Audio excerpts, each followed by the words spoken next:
انسانی تاریخ کا وہ پراسرار ترین واقعہ جس کو اب 116 سال ہو چکے ہیں، مگر اب بھی سائنٹسٹ کو معلوم نہیں ہو سکا کہ آخر وہ ہوا کیسے۔ یہ 30 جون 1908 کی بات ہے جب سائبیریا کے علاقے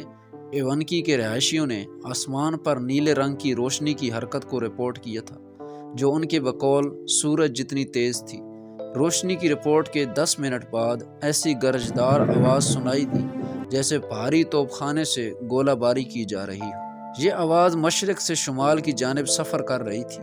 جبکہ اس کے بعد ایک شاک ویو نے قصبے کو جھنجھوڑ کر رکھ دیا۔ دھماکے کی آواز، جس کی لہریں یوریشیا بلکہ برطانیہ تک زلزلہ پیما مراکز نے ریکارڈ کی، مگر ایونکی اور اس کے ارد گرد کے قصبوں کے رہائشیوں نے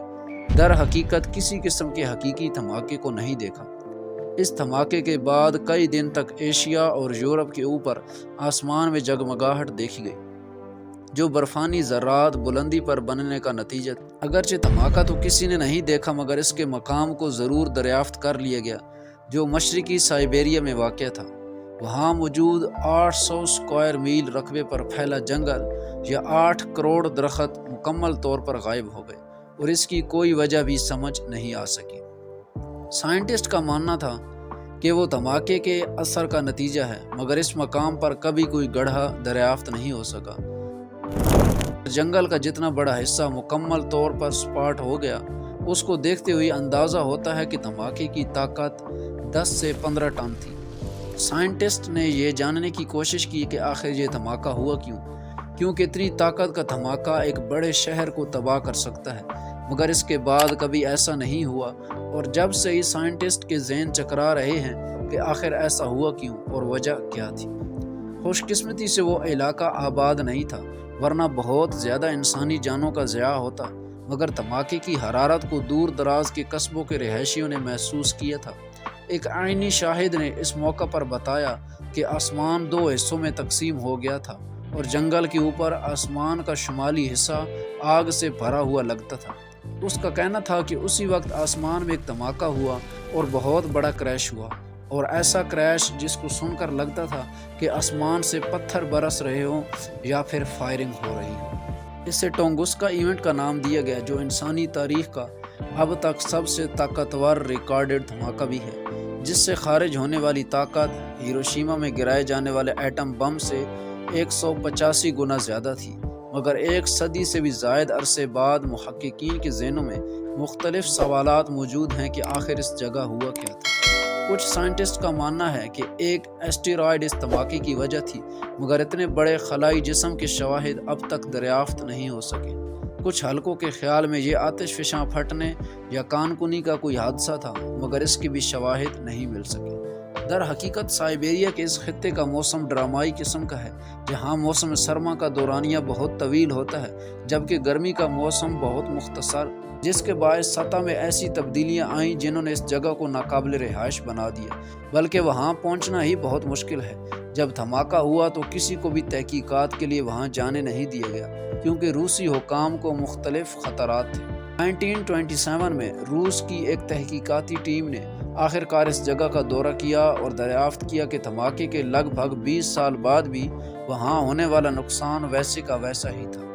اس ٹیم نے خیال ظاہر کیا کہ ایک خلائی جسم فضا میں پھٹا، جس سے یہ نقصان ہوا، مگر کوئی بھی گڑھا یا خلائی ذرات دریافت نہیں ہو سکے۔ تو ٹیم نے یہ وضاحت کی کہ وہاں کا دلدلی خطہ اتنا زیادہ نرم تھا کہ اسے کسی بھی قسم کا نقصان نہیں ہوا، جبکہ تمام تر ملبہ اس کے اندر دفن ہو گیا، مگر دلدلی حصے کی گہرائی میں بھی کچھ دریافت نہیں ہو سکا۔ اور کچھ دہائیوں بعد روسی سائنسدانوں نے کہا کہ یہ کوئی شہاب ثاقب نہیں بلکہ دمدار ستارہ تھا، جن کا زیادہ تر حصہ چٹانی نہیں بلکہ برف پر مبنی ہوتا ہے۔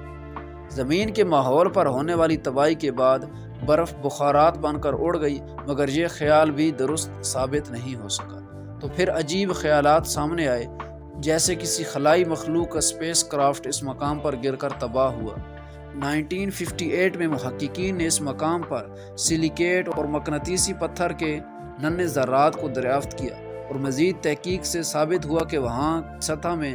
نکل کی مقدار زیادہ ہے، جو میٹیورائٹ کا ایک جانا مانا عنصر ہے، مگر بحث تھم نہیں سکی، اور 1973 میں ایک تحقیق پیش کی گئی کہ ایک بلیک ہول کا زمین سے ٹکراؤ اس دھماکے کا نتیجہ ہوا، مگر اس کی تردید پر مبنی تحقیق بھی فوری طور پر سامنے آ گئی۔ 2014 میں یوکرین کے ماہرین کی ایک ٹیم نے دھماکے کے مقام سے 1978 میں اکٹھے کیے جانے والے چٹانی نمونوں کا تجزیہ کیا اور انہوں نے 1908 کی ایک تہہ کو دریافت کیا۔ ماہرین نے کاربن منرل لونسڈالیٹ کے آثار دریافت کیے، جو اس وقت تشکیل پاتا ہے جب کوئی شہاب ثاقب زمین سے ٹکراتا ہے،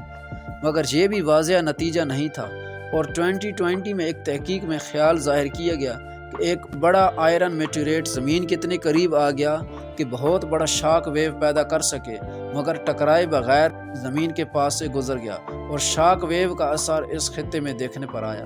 تو یہ واقعہ اب تک انسانی تاریخ کے چند پراسرار ترین واقعات میں سے ایک ہے، جس پر ابھی تک تحقیقی کام جاری ہے، اور آنے والے برسوں میں اس حوالے سے مزید خیالات سامنے آتے رہیں گے۔